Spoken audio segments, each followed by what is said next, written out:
Ladies and gentlemen, Undersecretary Claire Castro, the Palace Press Officer.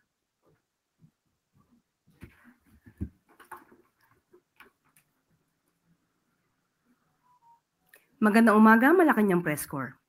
Welcome sa ating press briefing ngayong araw. Simulan natin sa good news na hatid ng administrasyon ni Pangulong Ferdinand R. Marcos Jr. sa bagong Pilipinas. Pasasalamat kay Pangulong BBM ang nais iparating ng mga kababayan nating salat sa pagkain dahil nakakain na sila ng mura pero masarap na klase ng bigas. Magtuloy-tuloy raw sana ang pagbebenta nito sa kadiwa ng Pangulo para tuloy-tuloy rin ang kanilang ginhawa. Panoorin po natin ito. Yung 20 pesos na bigas po ng ating mahal na President Bongbong Marcos, na kung saan po ay talagang makakatulong po ito sa taong bayan. Malaking halaga na matulong sa mga mahirap pariyo namin. Kami nagpapasalamat kay Pangulong Marcos, dito patupad niya yung murang bigas. Kung bigas na 20 per kilo, sobra talaga yung maitulong nila sa bawat pamilya. Mura na bigas na ilalanis ng Pangulo natin. Salamat po sa ating mahal na Pangulo Ferdinand Marcos, dahil sa 20 pesos na bigas, makakabili po kami ng mura at maganda na klase ng bigas po. Good news naman sa ating mga magsasaka sa Bulacan. Bumibili na ulit ng palay ang National Food Authority sa inyong probinsya. Nabakante na kasi ang NFA warehouse dyan, kaya pwede nang muling tapunan ng NFA ang grain reserves na gagamitin sa 20 pesos o BBM na program. Hanggang 5,000 sako ng palay ang pwedeng bilhin sa mga magsasaka at iimbak sa NFA warehouse. Dahil dito, hindi lang madadagdagan ang kita ng ating mga magsasaka, mapagtitibay pa nito ang buffer stock ng ahensya na kakailanganin sa panahon ng kalamidad.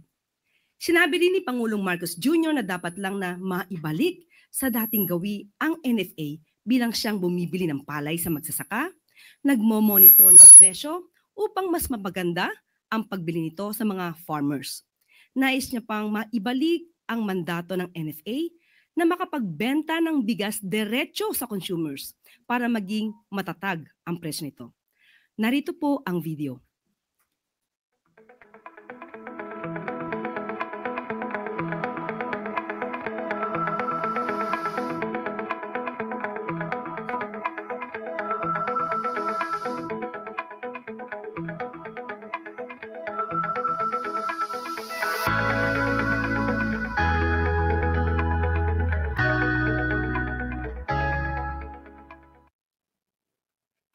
Epektibo at nararamdaman na ang epekto ng walang gutom program ng Department of Social Welfare and Development sa pagpapababa ng hunger levels sa bansa. Alinsunod ito sa direktiba ni Pangulong Ferdinand R. Marcos Jr. na makamit ang zero hunger sa bansa. Sa resulta ng isang SWS survey, nasa 300,000 na dating food poor families ang nakakakain ng sapat at masustansyang pagkain ngayon. Partikular na bumaba ang kagutuman sa Negros Oriental at Occidental, Cotabato City, Zamboanga del Norte at Surigao del Norte. Isa lamang ang walang gutom program sa mga prioridad ng Pangulong Marcos Jr. para mapabuti ang kalagayan ng ating mga kababayan. Panoorin po natin ito. Mabuti po ito para sa amin. Nakakatulong po siya ng maayos po. At ngayon po ang mga patakaran ay okay po sa amin. Salamat po. Salamat sa walang gutom sa DSWD. Ang salamat. Salamat sa walang gutom ng DSWD. Nagpasalamat ko din ako sa programa na ini. Nagpasalamat ko ini nga programa sa DSWD na walang gutom. Salamat sa walang gutom na programa sa DSWD. At para po bigyan tayo ng detalye sa tagumpay na ito, kasama natin ngayon si DSWD Secretary Rex Gatchalian, Jay Sandoval, Vice President ng SWS, at Yoli Crisanto, ang Chief ng Sustainability at Corporate Communications Officer ng Globe. Sec Rex, magandang umaga po. Magandang umaga. Tulad na nasabi ni Undersecretary Claire, alinsunod sa utos ng ating Pangulo na wakasan ng kagutuman, nilunsad ng DSWD noong 2023 ang Walang Gutom Program. Ito yung tinatawag na Philippine Food Stamp Program. ang unang 300,000 na membro nitong program na to ay nakakakain na ng maayos at unti-unti nang bumababa ang incidence ng kagutuman among the food poor. Ngayong umaga, kasama natin tulad ng sinabi ni Yusek Claire, si Yoli Crisanto, ang Globe Chief Sustainability and Corporate Communications Officer. Mari nagtatanong kayo kung bakit nandito ang Globe dahil ang Globe ang nag-commission ng monitoring and tracking study. Kinuha nila ang SWS na kasama natin ngayon na kumakatawan si Jay Sandoval na SWS Vice President para ipaliwanag ang study na nangyari o ang methodology na ginamit nila. Tumuli, kami ay natutuwa sa DSWD dahil unti-unti nang bumababa ang hunger incidents at hayaan ko siguro ang Globe na magpaliwanag ng kanilang partisipasyon pati na ng SWS tungkol sa kanilang methodology.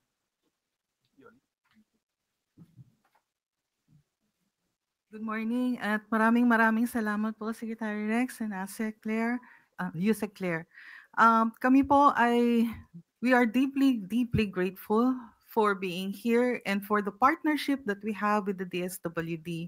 Alam niyo po, this is a shared objective, no, with Globe because I don't know if you're aware, ang Globe po way back in 2022 also launched Hapag Movement, which was also a private sector-led movement by Globe and its other partners in terms of addressing involuntary hunger. So nung nilapitan po kami ng secretary natin ng DSWD through the Management Association of the Philippines, we were only too glad to help, no, and raised our hands and said, kailangan po natin ng magandang programa na katulad nito that can scale. And more than that, we also need data. Kasi kailangan po natin makita kung ano po talaga ang naging impact ng naging programa natin. And here to prove that the data is sound and the intervention is correct, nandito po ang SWS para i-discuss po nila kung ano ang naging resulta ng kanilang mga pagsusuri and surveys. Jay?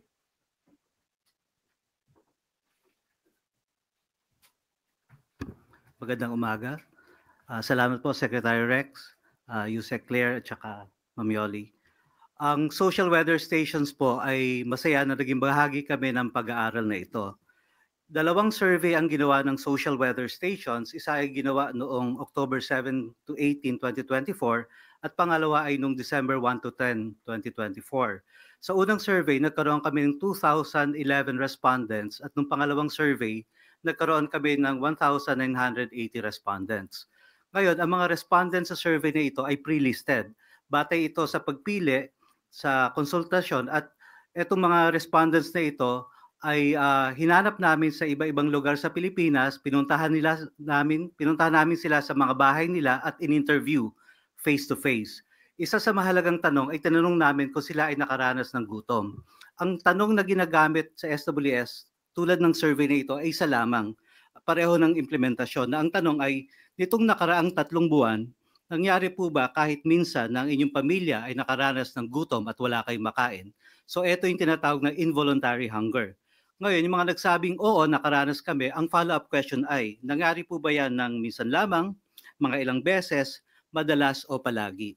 At ito, tulad ng sinabi ko, ay batay dun sa mga ilang surveys na ng SWS, yung standard question namin. At nitong huling survey nung March of 2025, ang resulta ng national survey ng SWS sa general population households, nakakuha kami ng 27.2% na nagsasabi na sila, ang kanilang pamilya ay nakaranas ng involuntary hunger. Ngayon, dito sa resulta ng survey na ginawa para sa DSWD na sinuportahan ng Globe, nakita namin ang resulta ay about 50%.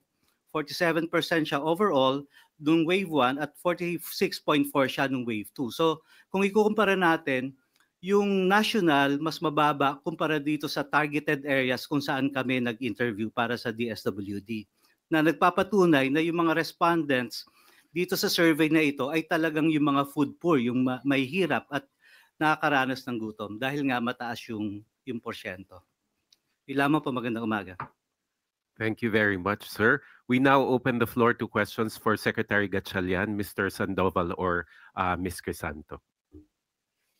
Christian Yosores, DZMM.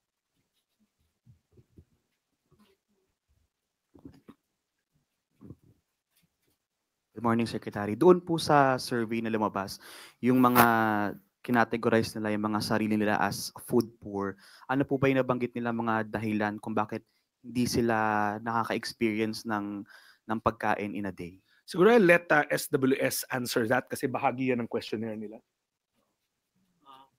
Yung una, yung hunger, tinanong namin kung nakaranas sila ng pagkagutom.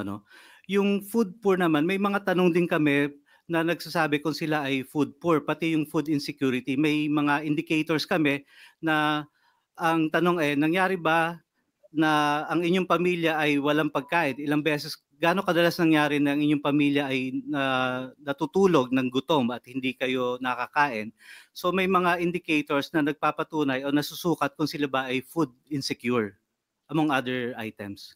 Natukoy po ba doon, sir, kung sila ba ay kulang yung sahod nila, wala silang pambili ng pagkain? Alam niyo, may mga indikasyon din doon sa survey na tinatanong gaano yung inyong income, gaano ang inyong mga gastusin para sa iba't ibang mga bagay at nako-compute din naman. Ivan Mayrina, GMA News. Okay, Secretary Gatchalian, sir. Nakita ko ho, isa sa mga key components ng programa ay yung employment promotion. Ito ho mga naiangat natin mula sa gutom, 300,000 of them. How are we capacitating them, helping them fend for themselves? Kasi hindi naman ho siguro habang buhay nasa programa sila. Tama. Alinsunod sa utos ng ating Pangulo, itong mga social welfare na intervention, temporary lang, para maitawid lang sila. In this case, sinisigurado natin na may pagkain sa hapag ng bawat pamilyang Pilipino. Ngayon, alam natin na may exit to. Katulad ng lahat ng programa natin, may exit to. Importante ngayon na nakakakain na kayo, dapat samahan nyo na kami sa productive workforce para makapagtrabaho tayo at pag may karagdagang income na or stable income na sa pamilya, pwede na mag-exit. Paano natin ginagawa yan? Si TESDA kasama namin at ang DOLE. Ang TESDA, kasi alam natin, kulang sa skills ang iba nating benepisyaryo. Gusto man nila magtrabaho, wala silang angkop ng mga kakayanan or kaalaman. So pumapasok ang TESDA to give them the skills na kailangan nila. Ini-enroll namin sila. Pangalawa, may mga job fair na idadaos ang DOLE para sa mga beneficiaries natin, purely for our beneficiaries, para ma-match yung type ng companies na pupunta sa job fair para masigurado natin na angkop naman doon sa mga kakayanan at kapasidad ng ating mga beneficiaries. So it's a whole, kumbaga, ang importante dito, may nakakain, may trabaho. Paano ho yung ano natin dito? At what point do we let them go? Kung matatandaan mo, Ivan, I was here 2 years ago when we launched this. Magkakasama rin tayo dito. Na-explain namin yung exit mechanism. Una, papasok na yung community-based monitoring system o yung CBMS ng PSA. That's an annual survey. Lalabas na ang DSWD, yung listahan na namin, hindi na yon gagamitin. Pangalawa, meron rin yung Family Income and Expenditure Survey na ginagawa ng PSA. Etong mga to ay enough para makita namin kung itong mga pamilya na to ay makakategorize pa natin na food poor. Pero sa aming project design, ngayon na kumakain na sila na maayos, pag iigtingin yung programa, i-expand, kasi remember, ang food poor niyan, 750,000. Naka-first 300,000 pa lang tayo. So within the year, idadagdag natin yung other 300,000. Next year, another 150,000. And as they progress, dahil may trabaho na sila, hindi na sila gutom, pwede na sila maging produktibo, kasama natin sa workforce, mag-e-exit naman tayo na mag-e-exit using those tools that I mentioned. Harley Valbuena, People's Television. Hi, good morning, Secretary. Sir, do we have a plan to integrate the 20 pesos rice to the Walang Gutom program? Baka pwedeng yung vouchers ng beneficiaries magamit din na pambili ng 20 pesos rice. Eksakto yung tanong mo. Utos ng Pangulo na walang sariling departamento na gagalaw ng hindi in coordination with other departments. Kahapon lang ng hapon, nag-usap kami ni Secretary Laurel at kukunin na yung mga listahan ng mga accredited retailers. Ito yung mga kadiwa ng Pangulo, mga maliliit na agri-co-op, kung saan nagre-redeem ng pagkain yung mga food poor beneficiaries natin. Doon ngayon isusupply, yung bibigyan sila ng supply nung murang yung 20 pesos na bigas para yung food credits nila mas marami pa silang mabili.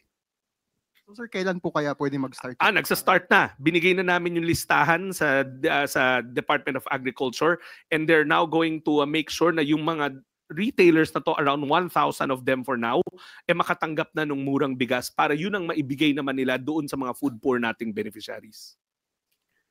Eden Santos, Net 25. Good morning po, Secretary. Tanong ko lang po kung ilan po yung porsyento ng mga pamilyang Pilipino ang nagsasabing gutom po sila. Yung 27 point something na binabanggit po ng SWS. Palagay ko mas maganda SWS ang sumagot niyan.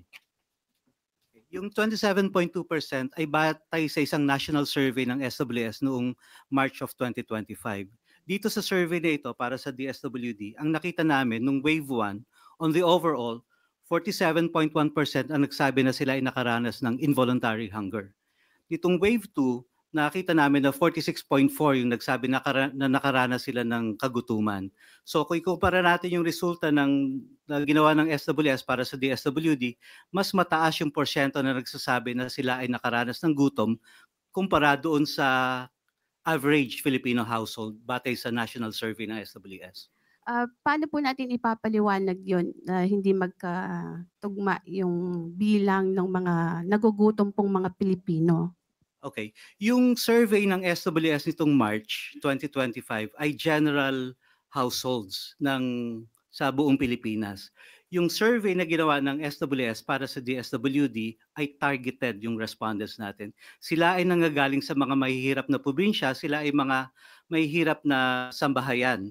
So kaya expected nga na mas mataas yung kanilang pagkaranas ng kagutuman kasi sila yung galing sa mas mahihirap na bahagi ng lipunan. In numbers po, ilan po yung katumbas nung 44 point something percent and 46 point something? Hindi, wala akong numero na ito pero pwede mag-compute. So that's the 44, yung 47% of the 2011 household. So that's about mga almost 900 households na nagsabi na sila ay nakaranas ng involuntary hunger. So ibig po sabihin, mas marami pa rin po yung mga Pilipinong na gutom na dapat matugunan yung kanilang kagutuman doon sa target po ng DSWD na 750,000. Tama. Pero maganda rito, batay doon sa survey, bumaba yung karanasan, yung report nila na sila ay nakaranas ng gutom, bumaba siya ng 4.1% na nagpapatunay na yung walang gutom na programa ay nakatulong para mabawasan ang kanilang karanasan ng pagkagutom. Kay Secretary Gatchalian po. Then bago ko lang madagdagan ko lang yon. That's why sa instruction ng ating Pangulo, dapat sa mabilis na panahon palawakin yung programa. Kasi nakita na natin dun sa first 300,000 na yung intervention works. So ngayon, pag pinalawak pa natin yung programa sa more at maabot natin yung 750,000, alam natin na it will also work lalong-lalo na sa mga food poor families. So ito pong programa ito, sabi ninyo ay temporary lang naman. Ano po yung ating long-term solution? Lagi ko nga sinasabi, ang buong pangalan ng departamento namin, Social Welfare and Development. Yung long-term, yun yung development. Kadalasan ang napag-uusapan yung social welfare. Sa development side, yun yung pinag-usapan natin kanina ni Ivan. We'll make sure na makahanap ng trabaho itong mga pamilyang to para may stable income, maiangat na natin sila sa level ng antas ng pamumuhay para hindi na nila tawagin yung sarili nilang mga mahirap. Kasi even right now sa pag-aaral namin, gutom sila eh. Wala silang sapat na enerhiya para mag-participate in a productive manner sa nation building dahil gutom sila. At the same time, naghahanap sila ng kakainin. So ngayon na binibigyan na sila ng gobyerno ng pagkain, tinutulungan na sila ng gobyerno makabili ng pagkain, pwede na natin sila mahasa ng iba't ibang mga skills para makapagtrabaho. Thank you po. Tuesday New, DZBB. Good morning, Secretary. Sir, in 3 years' time, ano ang projection or nakikita nyo pagkatapos nitong programa na ito na walang gutom? Well, para sa food poor families, ang goal natin, wala nang gutom. Yun ang vision ng ating Pangulo, yun ang instruction ng ating Pangulo, at sisikapin ng DSWD na gawin yon araw-araw.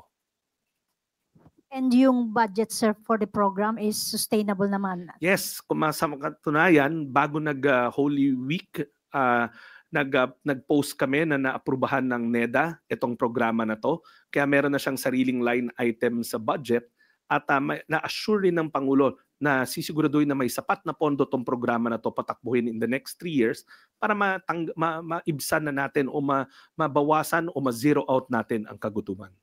Thank you, sir. Pwede po sa Globe. Ayan, Globe. Good morning, ma'am. Good morning. Ma'am, ano ang nagtulak sa inyo para i-pursue yung ganitong klase ng project ng gobyerno? Mayroon namang ibang mga other projects. Bakit po ito? So, tulad nung nasabi ko kanina, it is about shared objectives, no?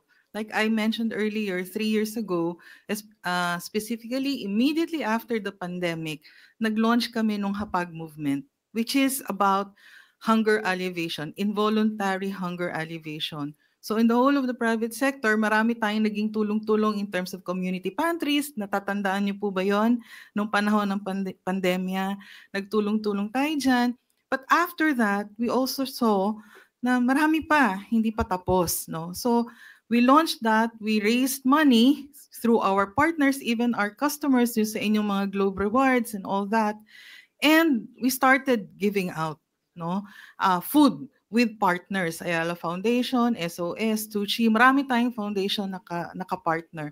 And then, lumapit po sa atin ang Management Association of the Philippines kasi nga through the intercession of our department secretary. And we said, since we're doing this anyway, this is our chance to do a program to alleviate hunger at scale. Kasi ang kapartner mo na, DSWD na. But we said, we needed more. That more means we need to understand does the intervention work. Kasi for private sector, syempre, kailangan din natin nakikita yung datos, no? That's very important. So we needed to know kung talagang tama yung ginagawa. At kung hindi, then we go back to the secretary and say, Secretary, we need to tweak the program a little bit. But owing to the results ng ating commission study from the SWS, the intervention does work. And we're very happy dun sa naging results ng ating intervention. Last 2 questions. Last 3. Sam Medanilla, Business Mirror. For Sir Gatchalian po, meron na po ba tayong result ng study to adjust yung 3,000 monthly food voucher? Tapos saan po magkano yung adjustment at saan po yung possible funds? Sir? Bago ko sagutin yan, gusto ko lang i-point out na may pangatlong wave tong tracking study ng Globe at ng SWS. The data collection is happening right now and we will make sure na pag bumalik na yung resulta, we also announce it. Tulad ng sinabi ni Yoli, tracking is important. Ngayon sa departamento, sa utos ng ating Pangulo, sisiguraduhin dapat na lahat ng programa nakakamit niya yung objective niya. Ang objective nito, mawala ang kagutuman. Now, yung tinatanong mo, meron kaming ongoing pilot tungkol nga sa pag-aaral na pwede pa kung paano pa i-improve yung programa. Pero dito pa lang sa programa na to na 3,000 na food credits, tumatalab na yung gamot eh. So yun, we're looking for enhancements. Wala pa yung resulta and we will also make sure na pag natapos yung pilot na yun sa madaling panahon, ilalathala rin namin yun na pagkaalaman pa namin kung paano mapaganda yung programa. Just na lang for my part, sir. Na-mention po nila na parang plano na eventually mag-graduate yung mga beneficiaries nito. Doon sa 300,000 po na beneficiaries ngayon, ilan po doon yung parang ongoing na yung para gumraduate sila? Masyado maaga pa sabihin yan. Kasi nga tulad ng sinabi ko, we're still training them. We're making sure na may sapat silang skills sa tatulong ng TESDA at ma-job place sila. Very new pa tong programa, pero ang assurance namin sa inyo, nakatutok rin kami doon sa exit mechanism. Kasi panandali ang pangtawid lamang itong programa na to. Ang pangmatagalan, trabaho. Thank you po. Jean Mangaluz, philstar.com. Good morning. Sa SWS survey, it says that there's still a high prevalence of severe hunger. Do we have the percentage on this? And later to Sec, can we ask what are the interventions for severe hunger? Okay. Batay dun sa survey, ang nagsabi na nakaranas sila ng severe hunger ay 15.6% nung wave 1 at 12.1% nung wave 2. So bumaba. Pag kinumpara natin yung beneficiary households at saka non-beneficiary households, makikita natin na mas bumaba yung karanasan ng severe hunger among beneficiary household. So nagpapatunay din ito na yung walang gutom na program na-address niya yung severe hunger nung beneficiary households. We can accommodate more. Vance Fernandez. Yun yung second question. So the solution, kung mahiram ko yung words ng ating kaibigan sa Globe ni Yoli, the intervention is working. So kailangan ipagpatuloy, palawakin, at tatagan. Kaya yung tatagan, yun nga yung tinatanong, meron kaming ongoing na study kung paano pa namin ma-i-improve. Bahagi nun yung nutrition development sessions, turuan natin ang ating mga kababayan na ano bang ibig sabihin ng mga iba't ibang klaseng food groups. Kasi alam natin tayo mga Pinoy, doon tayo sa matamis at maalat all the time. Pero tinuturuan natin sila ano ang healthy eating. Yang mga bahagi na yan, ano yan culture up change yan, behavioral change. So yan, nag-i-invest tayo dyan. Bukod dun sa trabaho at skills, part ng kondisyon nitong programa na to ay umattend sila ng nutrition development sessions para maturuan sila kumain ng tama, maghanda ng tamang pagkain.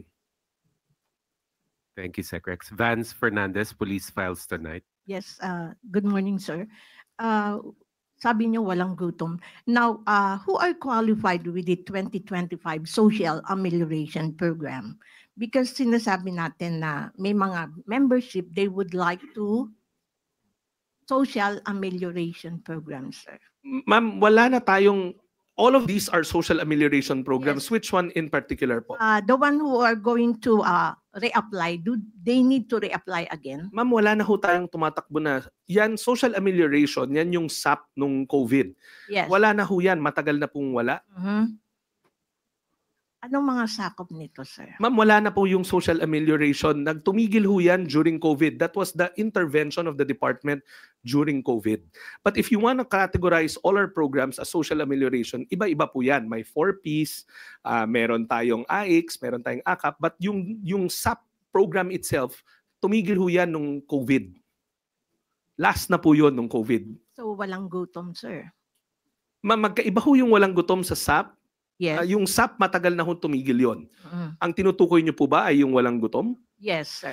So ang tanong ho niyo is paano mag-a-apply sa walang gutom? Reapply yan. Ma'am, hindi ho nag-a-apply. Tulad ho ng sinabi natin, ginagamit natin yung database na meron ng gobyerno. Sa unang round ng 300,000, ginamit natin yung listahanan na database. But kung matatandaan nyo, sa batas, sinabi na dapat papasok na this year yung community-based monitoring system. So doon na tayo hahango ng mga bagong beneficiary for the next 300,000.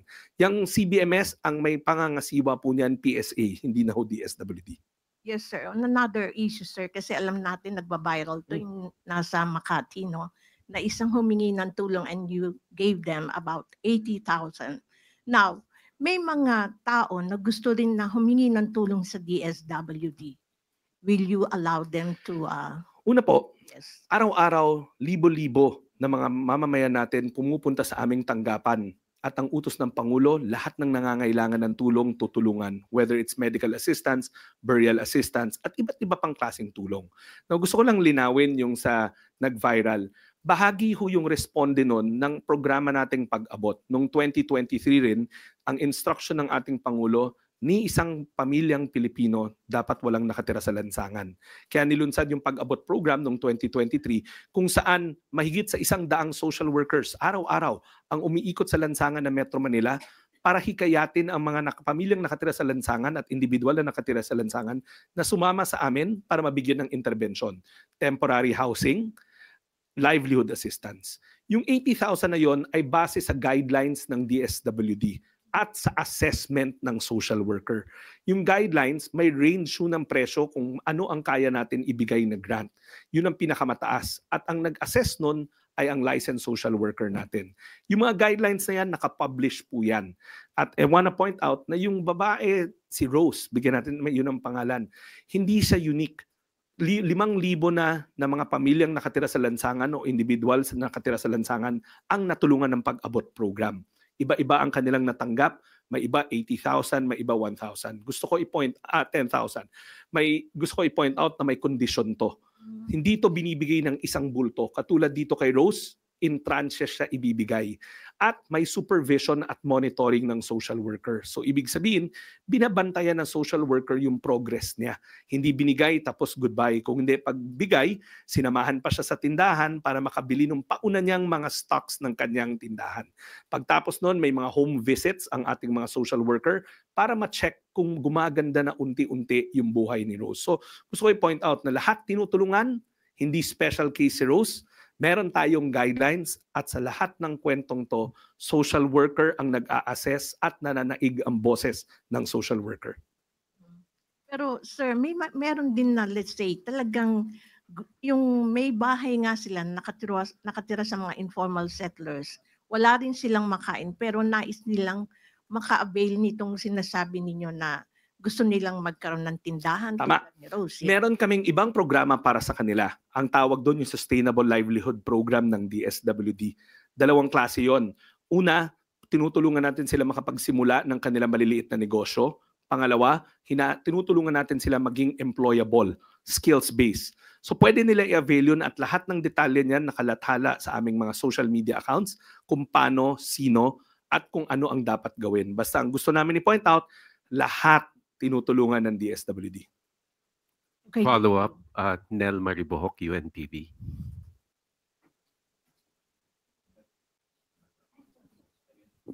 Sir, quick follow-up kay Rose. May nagsasabi na unnecessary and parang unjustified yung paggagawad daw po ninyo bilang honorary social worker.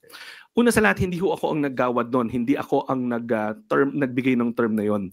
Yung social worker namin nakasama, ang mismong nagsabi na she is, sa mata niya, has the making of a social worker. Nung ginamit yung term na yun ng social worker na kasama namin, ang nakita niya doon hindi yung skills. Kasi alam natin na walang skill set si Rose, malinaw sa atin yon dahil grade 2 lang natapos niya. Pangalawa, walang official na conferment na nangyari dahil wala naman sa kapangyarihan ng sekretary yon, more so ng department. Symbolic yung pagkakasabi nun. Ang paliwanag na namin, ang nakitaan sa kanya ay yung mga katangian ng isang magaling na social worker. The social worker who coined the term, nakasama ko, ang tinutukoy niya doon yung value set na meron si Rose. Alam niyo yung social work, it's the most noble profession there is. It is the profession with the biggest heart. Bukod sa skill, may puso to. At si Rose, nakitaan nila nung puso na yon. Una, empathy. Pangalawa, compassion. Pangatlo, altruism. Ibig sabihin, gusto niyan tumulong kahit siya mismo kailangan ng tulong. Kaya nga kinabukasan, sabi niya, sasamahan namin kayo kasi nakita ko nagtatakbuhan yung mga nasa street dwellers. Pag nakikita kayo, hayaan nyo na ako ang kumimbinsi na tumutulong ang gobyerno, hindi dapat katakutan. So yun lang yun. Sabi ko nga sa isang panayam kahapon, it was not meant to demean anybody dahil why will we demean when the term came from a social worker herself? Ang amin lang, kumbaga, it's a symbolic title because of the values na meron siya. Pero hindi namin sinasabi na registered social worker siya. Hindi namin sinasabi na social worker siya. Ang sinasabi lang namin, she has the making of a good social worker. At sana, sabi nga niya gusto niya mag-ALS, sana pag natuloy yun ang kurso na kunin niya. Christian Yuzores, DZMM. Sir, clarification lang po doon sa nabanggit niyo na may sinabit kayong listahan sa DA doon sa na retailers. Yes. Ano ibig sabihin nun, sir? Yung mga food poor beneficiaries? No. Remember, yung mga food poor natin, nag-a-avail sila sa mga accredited retailers. Normally, mga kadiwa ng Pangulo to, mga maliliit na agriculture co-ops, mga MSMEs. Yan yung isa pang benepisyo nitong programa na to eh. Natutulungan yung local economy kasi doon rin bumibili yung mga food poor natin na mga benepisyaryo. Ang hiningi sa amin ng Department of Agriculture, yung listahan ng mga retailers para pwede nilang supplyan nung 20 pesos na bigas. Kasi tatandaan nyo yung food credit, 3,000 yun. So kung bumaba yung cost ng mga bilihin, like yung rice, mas marami silang mabibili. Pwede nilang magamit, sir, yung food credit doon sa mga retailers na yon to buy yung 20 pesos per kilo. Ngayon, ginagamit na nila yung food credits na yon sa mga accredited retailers. Ang magiging bagong dimension nito, supplyan ng Department of Agriculture yung mga retailers na yon nung murang bigas. Okay po. Thank you, sir. Any more questions? No more questions. Thank you very much, Thank Sec Rex, Mr. Sandoval, and Ms. Crisanto. Yusek Claire. Yes, thank you very much. The SWD Secretary Rex Gatchalian, Sir J. Sandoval of SWS, and Ma'am Yoli Crisanto of Globe. Thank you very much. Okay, so mukhang marami na po kayo natanong sa ating mga bisita ngayon. Ayan. Okay. Bago tayo magtapos, yan.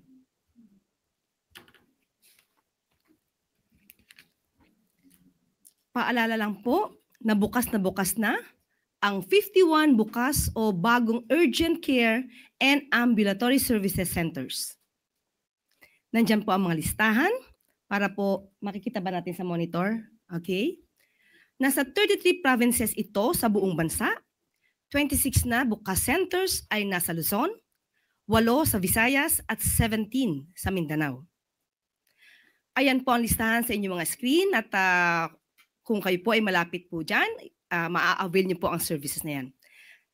Kayang-kayang serbisyuhan ng libre ng mga ito ang pangangailangang medikal ng 500 patients kada araw. Sa mga special medical procedure naman, maliit lamang pong halaga ang kakailanganin po. Alinsunod sa utos ni Pangulong Ferdinand R. Marcos Jr., sisikaping gawing 24/7 ang serbisyong handog ng mga bukas centers dahil walang pinipiling oras ang sakit.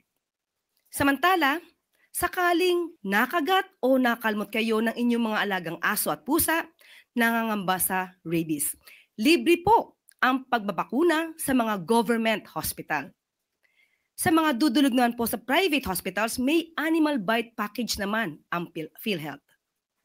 At paalala rin po, libre po ang bakuna para sa ating mga anak mula 0 to 5 years old. Kabilang sa mga libreng bakuna ang BCG, Hep B, pentavalent vaccine, PCV, oral polio, at MMR vaccine. Pumunta lang po kayo sa ating mga government hospital or health center para rito. Sa tandaan po natin, ilan lamang sa mga programa ng ating Pangulo ang bigas at bukas. At dito po nagtatapos ang ating press briefing ngayong araw. Maraming salamat, Malacanang Press Corps, at magandang tanghali para sa bagong Pilipinas.